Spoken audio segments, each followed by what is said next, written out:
Olá, gente, tudo bem? Como vai vocês? Espero que bem. Eu me chamo Valquíria Vidal e hoje vamos dar continuidade à nossa aula de Química Geral, né?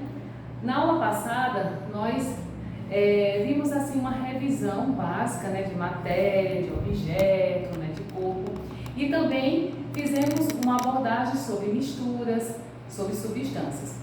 Aqui eu coloquei alguns exemplos para fixar um pouco mais para vocês, tá? Na aula passada a gente falou sobre substâncias, né? A gente falou sobre substâncias simples e compostas, da qual a substância simples ela é formada, né, por elementos, né, de uma mesma espécie química, né? Eu coloquei até aqui o exemplo do gás hidrogênio, oxigênio, o hélio, né, o ozônio. E as compostas, elas são formadas por elementos, né, átomos distintos, né, diferentes. Nós temos aqui a água, nós temos o cloreto de sódio e temos o dióxido de carbono, tá? Só para fixar um pouco mais na cabeça de vocês. E nós vimos também as misturas, né, as misturas que é o agrupamento, a reunião, né, dessas substâncias. Eu coloquei aqui a reunião de um tipo de molécula ou aglomerado iônico bem definido. Agora vamos pegar as substâncias e vamos reuni-las, né? E aí o que aconteceu? Eu coloquei aqui o exemplo do ar que respiramos, né? Que é composto por oxigênio, nitrogênio, argônio, dióxido de carbono e também vapores de água, né? Nós temos também os gases nobres, o hélio, o plutônio, o xenônio, né? O neônio. Então o que acontece? Tudo isso aqui a gente vai englobar, né? vai ter uma composição de misturas. É só para fixar um pouco mais, a gente já viu na aula passada. E os tipos de misturas também. A gente viu que as misturas elas se classificam em homogêneas e heterogêneas, né? Aquela homogênea que a gente não vai perceber a olho nu. A heterogênea a gente vai perceber, né? E aí a gente conseguiu classificar essas misturas heterogêneas, né? Quando a gente parte para cá, o que a gente vai ter? Nós agora vamos falar um pouco de fases ou sistemas. Então, quando eu estou falando de fases ou sistemas, eu estou englobando principalmente as substâncias heterogêneas. Elas são classificadas em bifásica, trifásica e polifásica, tá? Então, a bifásica, como o nome já diz, eu vou ter duas fases, né? Na aula passada, eu dei um exemplo de água e óleo. A gente vai perceber lá que na minha composição eu vou ter tanto o meu elemento óleo misturado ali, né? Ele está aqui em cima, ele fica em cima, acima e a água embaixo. A gente está vendo duas fases desse sistema, né? O que compõe. E a trifásica nós temos o quê?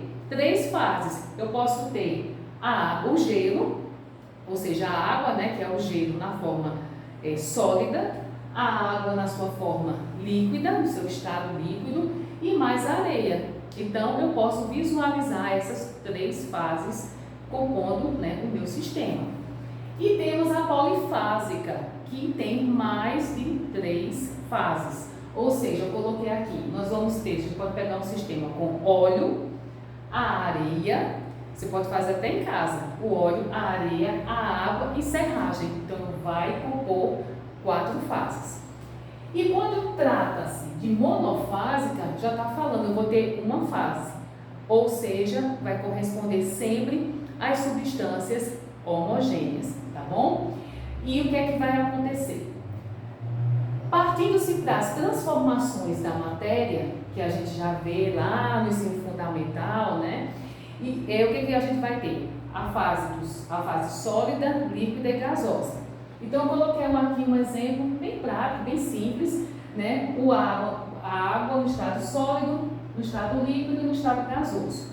Então, quando a água, eu vou colocar até aqui, né, um exemplo, né, a minha água, tá? Ela estando na fase sólida, o que vai acontecer?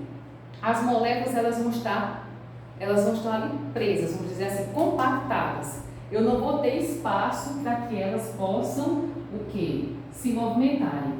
Eu vou formar um tipo cristalino, certo? A minha posição, elas vão estar fixas. Se eu aqui, deixa eu colocar aqui um exemplo para destacar, se eu inserir calor, o que é que vai acontecer?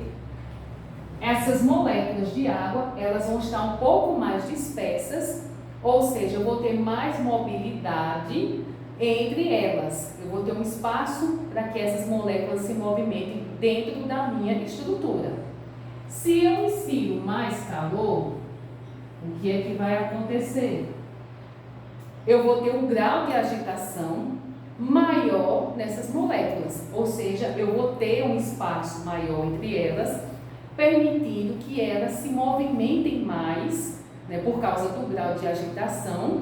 Eu vou ter um grau, se eu insiro mais calor, automaticamente essas moléculas elas vão se agitar mais, né, o grau de agitação delas será maior e elas se movimentarão mais dentro do meu sistema, né? Então, basicamente, gente, é uma revisão, um complemento da nossa aula passada.